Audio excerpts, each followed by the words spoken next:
Eagles, Super Bowl ring, all the great things. I miss him on the field. I really miss you, Malik Jackson, playing out there. You were with the Broncos, the Jags, of course, the Eagles, the Browns, even. How are you, Malik Jackson? I'm doing well. I'm doing well. How you doing? Thanks for having me. I'm great. You look great. I like the mustache. I love the sweatshirt. You are vibing this morning. We love it. Happy Thursday to you. Happy Thursday. I just see you when I see like the defensive touchdown in the Super Bowl. That's what I know. It's like it's attached to you. Only 21 other people in the world can say that they've done that. No, I love it. I appreciate that. It's funny being a D lineman. I'm remembered for scooping and scoring a touchdown. I'm like, dang, I should have got more sacks.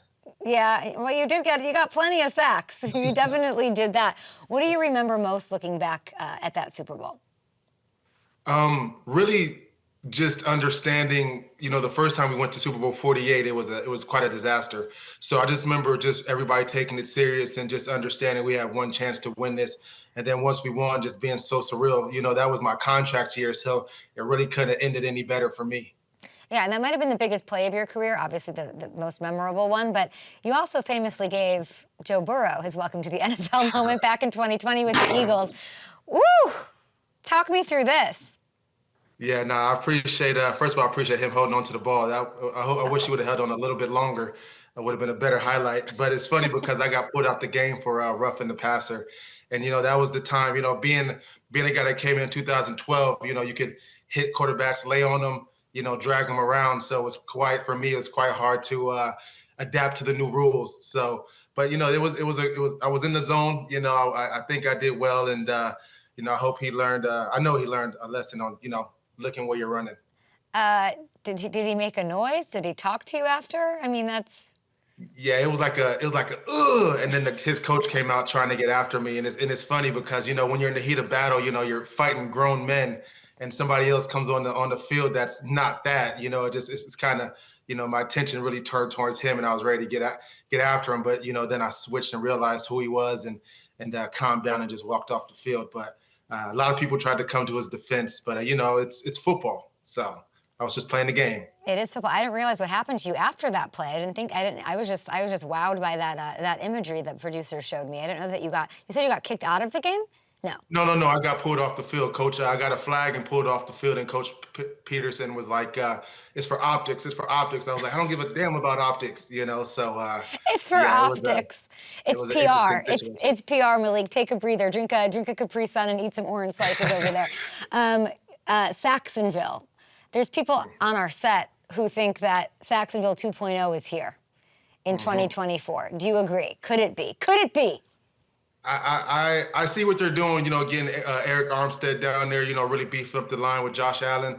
When I saw the free agency, I was like, man, that looks like a mighty, like a Malik and Calais Campbell type of vibe going on down there with Yannick and Ngakoue and all those other guys. So, for me, I think they understand what it takes to get to the next level and really put pressure on the quarterback, and that's going out there and getting established D linemen that know what they're doing. Trayvon Walker. Specimen, incredible. Yeah. How do you view him and size him up? I see your smile. Tell me about Trayvon Walker. Now he's just a beast coming off the edge. It's one of those things. I think with him and his size, he's a little deceptive. You wouldn't think he's that fast, but I think he has a good repertoire of pass rush moves, and he knows what he's doing, and he's confident in himself. So I think that's and then adding the other D linemen around him to take the pressure and the double teams off him, I think is really going to be good for him to go out there and really get more double-digit sack seasons. Walker and Allen combined for 27.5 sacks together last year, which was amazing. And before, I'd like to relive a little Saxonville with you, but not before we talk about Doug Peterson, who you mentioned, pulled you off the field. You know him well. You know how important it is. He's got the pedigree. He's been there, and he's done that. The Jags missed the playoffs last year. There's been ups and downs with his tenure with the Eagles, as we saw. As a coach, why is he the guy, if you think he is, to get the most out of this team? Why is he the guy? I think he's established. He knows what he's doing. He's taken teams far before. I think he builds talent well. And I think he relates to his players. When I had some coaches down in Jacksonville, it was more of a dictatorship. I think that rubbed a lot of players the wrong way. But I think when he comes in, it's more of a benevolent leader type of vibe when he comes in, and everybody comes in and can make a decision and really push the team to where they want to be, of course, under his leadership. But I think he's just a coach that really allows his players to be themselves and speak their minds and give input. And I think that's why he's really a good coach. Do you think Doug Peterson would be okay with Aaron Rodgers missing 2 days of mandatory minicamp? Yeah, when you're that established, I think for me, I missed a lot of days of mandatory, or not mandatory, excuse me, mandatory. Yeah, Aaron, yeah, because it's Aaron Rodgers. What are you going to do? He just had an ACL. You're Achilles telling me last there's year. no coach that would say absolutely not? Like you're like, it's because it's his tenure. What is it? What's the reason that that's okay? I mean, what are you going to do? Not start him? It's how much he gets paid. It's who he is. Great It's his argument. pedigree. Like, what are you going to do? Yeah, great, nothing. So because people are saying Salah, like, how are we? What are we doing here? But it is kind of a what are you going to do situation that he's worked himself into. Yeah, I mean, Aaron Rodgers is Aaron Rodgers. You know he's going to come ready to play. He's very serious about who he is and the way he looks on the field, and he understands, after what happened last year, that he needs to really go far with his team and put his career back on track. So I don't think Aaron missing mandatory mini camps is going to be anything detrimental. I think he really understands where he needs to be and what he needs to do to get ready for the season. I know you loved sacking big quarterbacks. You like taking down the Cam Newtons. You wanted the challenge of Ben Roethlisberger. And all of that stuff. Look at that smile. Would you like to get back out there and sack a quarterback? I've been out for 3 years now. If it's one of those things where I know I'm gonna get a sack, then yeah, I would love to, right? But then I'm like, the Ben Roethlisbergers and the Tom Brady's, those guys are big and heavy. So when you hit them, even when they're standing still, it's still like a whoo. So it's one of those things. Like, yeah, I would love to if I know I'm getting a sack, but nah. Anything else? Nah. If it's not going to be easy, nah, I'm okay. Did you have? Well, that's so interesting. Yeah, I feel like you always wanted that smoke, and you love talking about it. Like did you ever have any action against Aaron Rodgers? Oh yeah, I actually towards the when I was in Jacksonville or Philly, I forgot. I think it was Philly. We went up there and played him for the first time in my career. So yeah, I told him I was running after. I was like, "Dang, slow down, let me get a sack," because I know him personally. I was like, "Hey, let me just get one sack. Come on, please." And of course he didn't, but hey, it's okay. I want to ask you some things, just random things. Ready? Mm-hmm. Just to see your memory. Let's just play a memory game with you. Your first tackle. Do you remember your first NFL tackle? If we're going back to no, I don't actually. Arian Foster. No. Arian Foster. Wow. You don't remember it? Nah, but it's funny because I know him personally as well. We have the same business financial manager, so that's pretty cool. First regular season sack. I want to say that was Tony Romo for the Cowboys. Yeah, 2013. Well done. First postseason sack. Ooh, I made a few playoffs. Nah, I can't remember that one. Who was that one? Philip Rivers in 2016. And your first sack as a Jaguar. First sack as a Jaguar. You don't remember? It was Joe Flacco, 2016. Oh wow. I want to know who would you like to sack out of these 32? It could be a rookie. You want Caleb Williams? Who would you like to get out there and play against and bring down? That's still playing right now. Sorry, who did you say? That's still playing right now, or just out of the 32? I would have to say probably Herbert. I think Herbert would be a good one. I think he's a good, strong quarterback. Gets guys off him and he's fast too. And the Buffalo quarterback. I think that guy. You want the big guys. You want these hard guys to take down. I love this.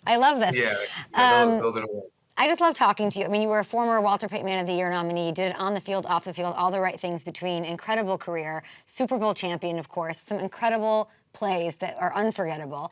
But you're also doing a lot right now with Care League and Partners. It's a company that you created, and it helps retired NFL athletes understand retirement. Yeah, so the NFL does a great job of providing services for the retired players, and there's something called the NFLPA retired chapters, and I'm part of the LA chapter because that's where I live.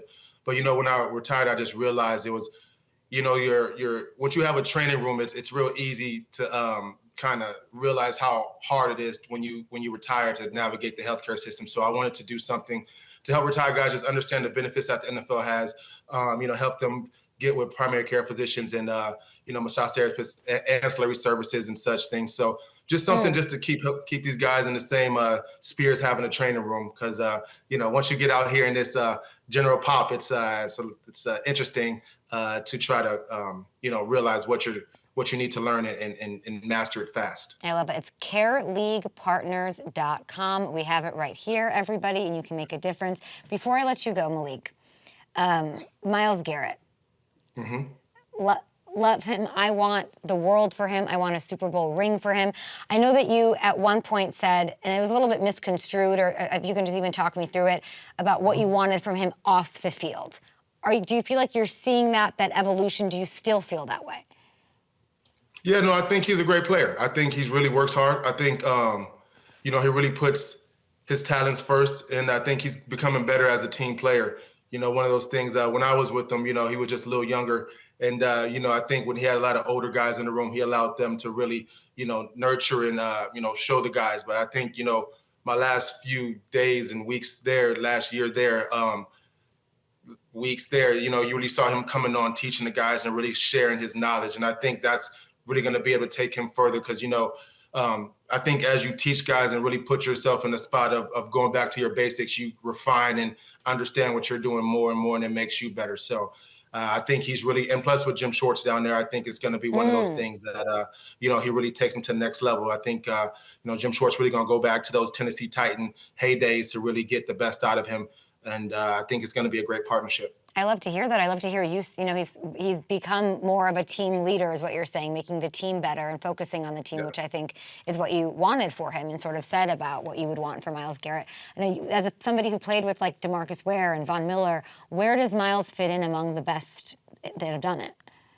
I mean, shoot, I think he's up there. It's one of those things that top three, top five. I think he's still young, but I think what he's been able to do up there really. Well, I'll say this. He can go to top three, top five when he makes the playoffs and takes them to a Super Bowl, right? Yeah. I think that's when he'll be able to, ascend up there with the greats. I think Von did it.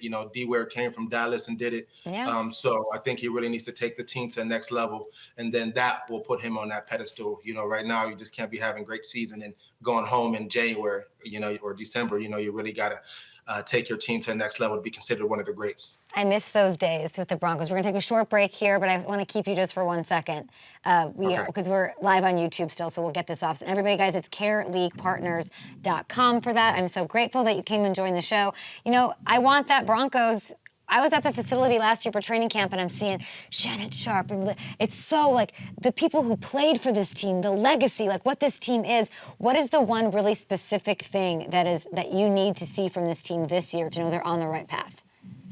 The Denver Broncos? Oof, I think unity. I think it's one of those things they need to have unity. I think last year they had a lot of problems on the team, guys maybe not playing well, getting all the status or whatever, hell, I'll say it, the quarterback play. I think they need to get better quarterback play and a better team unit.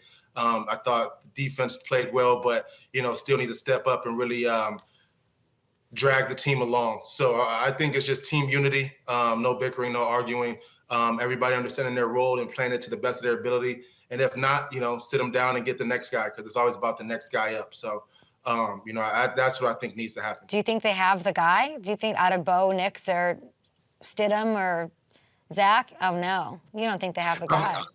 I mean, Bo Nix is a rookie. Stidham, I think, had a good stint in his, where was he, in Oakland?